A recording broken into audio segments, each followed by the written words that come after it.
What's up, a Cinema Shogun here, and we have been talking a lot about World War III lately. And don't get me wrong, this is not a topic that I would like to be talking about. Don't get me wrong, it's an interesting topic, but I don't think any of us want to be here where we're at right now in today's world. Like, I wish we lived in a fully peaceful society. But the reality is that will never, ever happen. So we've been talking about how the U.S. and Russia are at odds. I showed you all last night the video of the Russian fighter jets taking down the U.S. drone. I think all of you all watched as the Chinese spy balloon flew over America a few weeks ago. It seems like it was forever ago now, right? That was not that long ago, ladies and gentlemen. The world, or at least America, was going crazy about this Chinese spy balloon. Now, it's a thing of distant memory because that's how fast our society moves. Now, the Pentagon has been extremely active over the past few weeks, putting out tons of information, and I am stuck here questioning why they are choosing to do this. I kid you not, I made a whole video about it. A lot of people seem not to understand that the video that I made is not me coming up with information. It's me citing information directly from the Pentagon. But the Pentagon warned just a couple of days ago, I kid you not, that there may be an alien mothership in our solar system that is deploying little drones to survey planet Earth. And I mean, when they put that information out there, I was like, what? Like, what? The Pentagon itself put this information out there.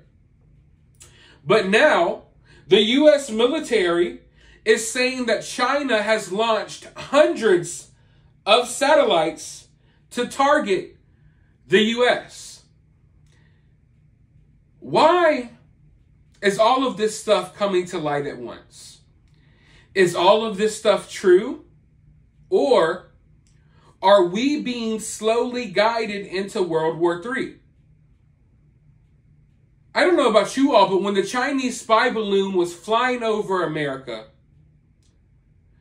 just the inner animal instinct in me was just like, shoot it down. And then when it gets shot down, everyone's like, yeah, America, we shot down the Chinese spy balloon, yeah.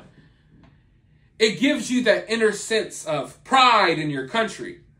You know what I mean? And I think that's what they may be banking on here. Because the Pentagon does not have to release all of this information. Think about it. Did the Pentagon really need to release that video of those Russian fighter jets taking down the drone? I mean, I understand that it happened. I understand y'all had it on video, but that's not a video that the Pentagon would usually release. Stuff like that is kept top secret. They only released it because they want you to see it. They want you to feel some type of way about it because they want you to be more okay with going to war with Russia. And now they're putting out these reports about China launching these satellites to target the U.S. What could really be going on here? Now, before I dive into this article and give you more information, while we're on the topic of China, did you know that TikTok is a Chinese-owned app? Did you know that the kids in China are shown totally different videos than what your kids are shown at home? In China, TikTok is used for educational purposes. They teach kids about math. They teach kids about writing. They teach kids valuable lessons about life. But TikTok in America is hooked up to a whole different algorithm that is put here in order to indoctrinate your kids while shortening your attention span, while simultaneously stealing your information and your data. What if I were to tell you that there is a US alternative to TikTok? Well, there is, and it's called Swagit, and they just so happen to be a sponsor of my channel. They watched my videos, they like my videos, they chose to sponsor me.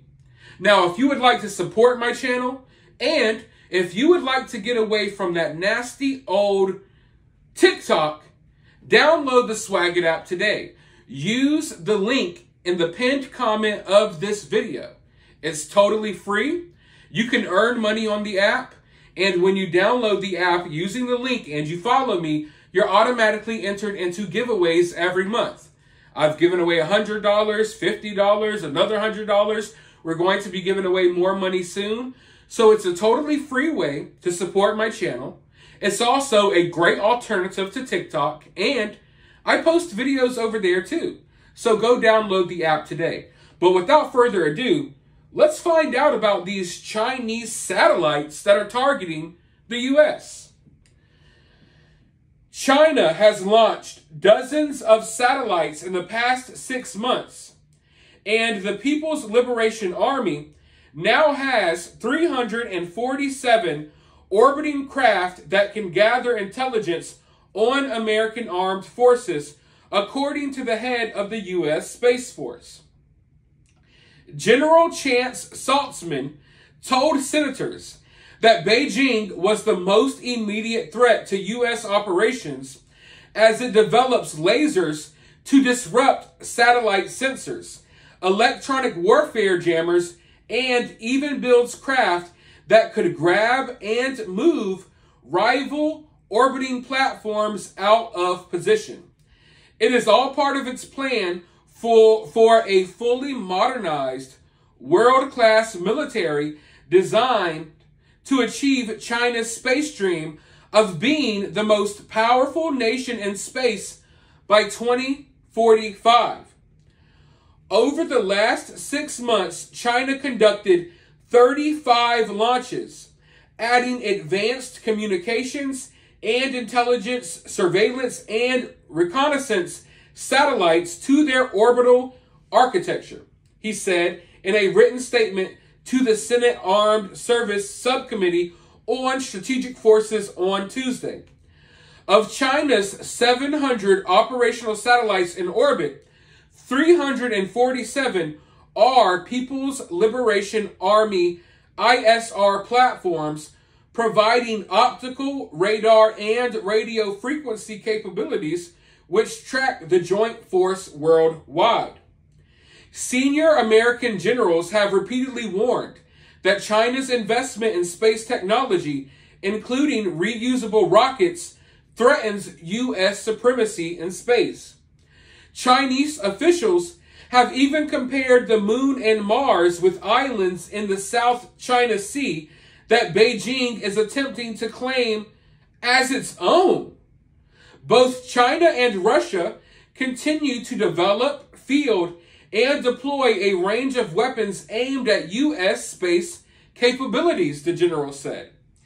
The spectrum of threats to U.S. space capabilities includes cyber warfare activities, electronic attack platforms, directed energy lasers designed to blind or damage satellite sensors, ground-to-orbit missiles to destroy satellites, and space-to-space orbital engagement systems that can attack U.S. satellites in space. Saltzman told senators that Beijing and Moscow had studied the way U.S. forces were reliant on satellites for a range of war-fighting functions.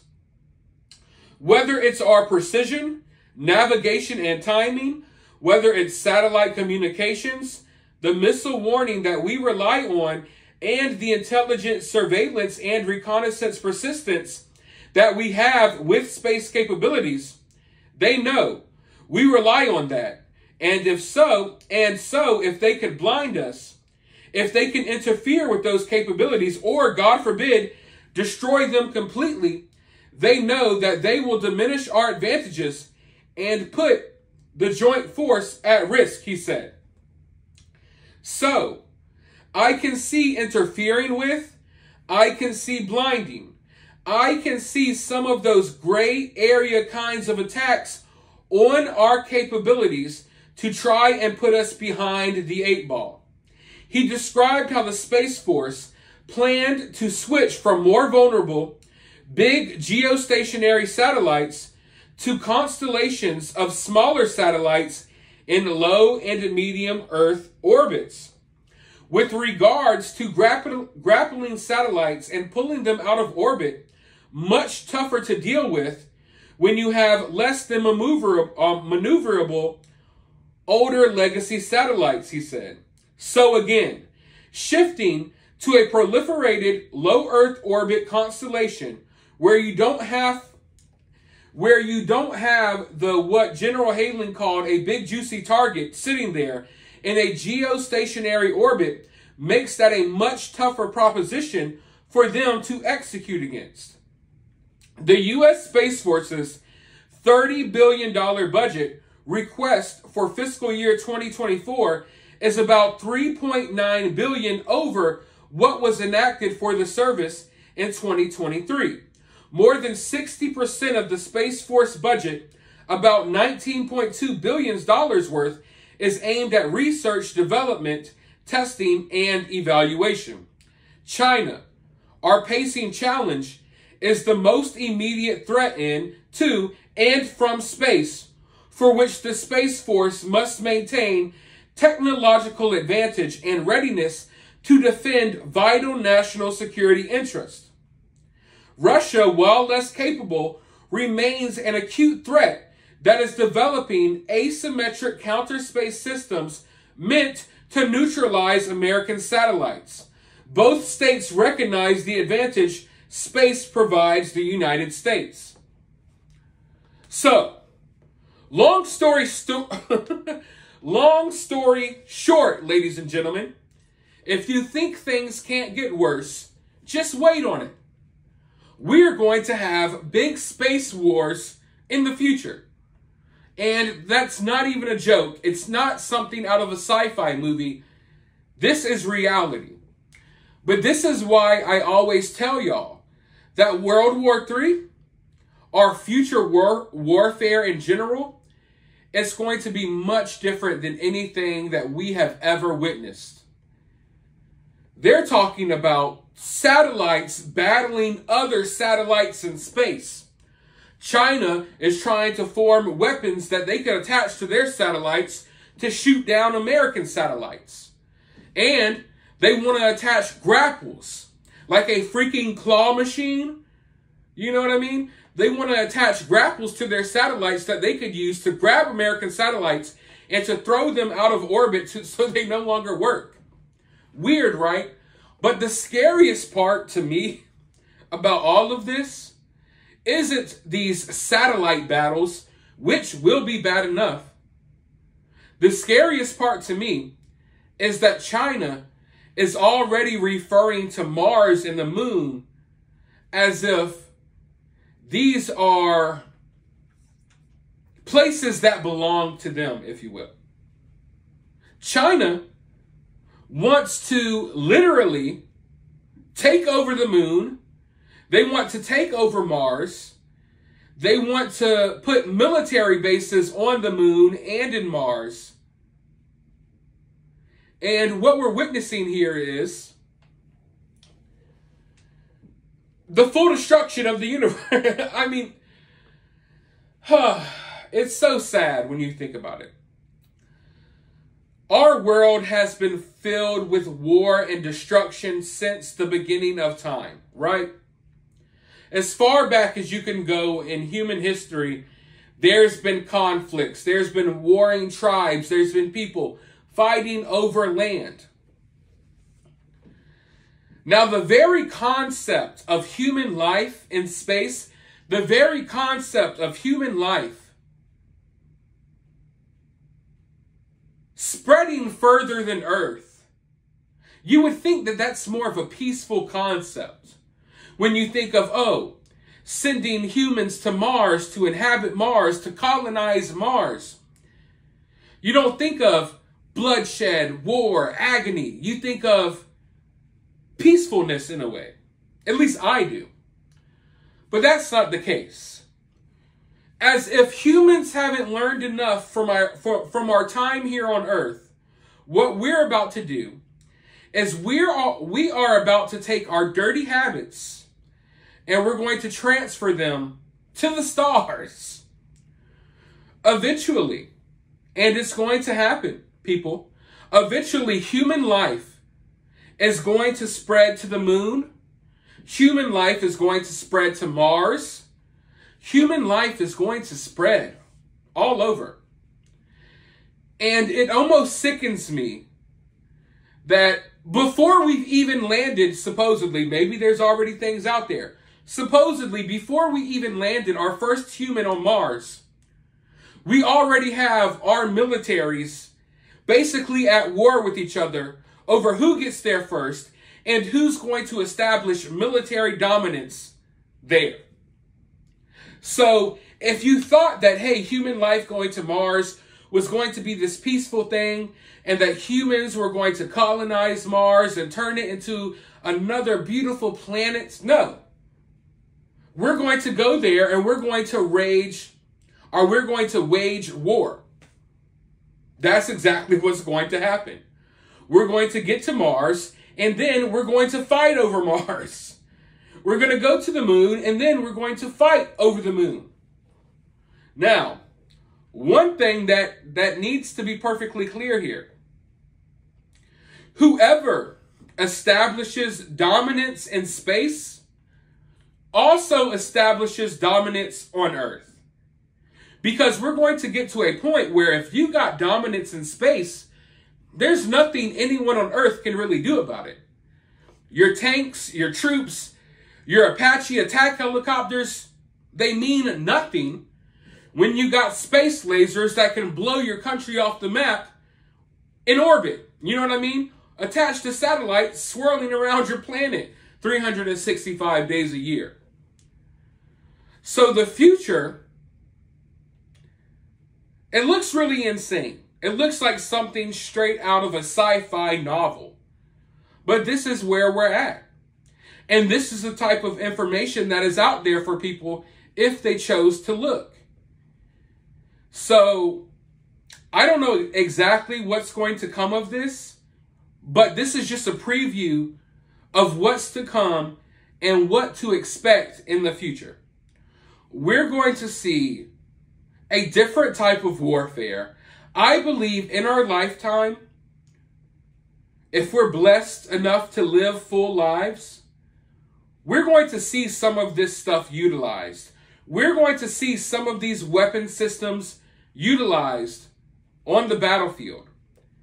And what I'm afraid of is something like an EMP that will knock out our power grid here in America. And if they knock out our power grid, America will crumble. Countless people will die. And it will take possibly months, if not years, to get the power grid back up, assuming if we aren't the subject of more attacks in the process. So I don't know, folks. The future just looks really insane. But let me know your thoughts about this down in the comments below. While you're down there, hit the thumbs up button, hit the subscribe button, ring that notification bell. And I'll talk to you all in the next video.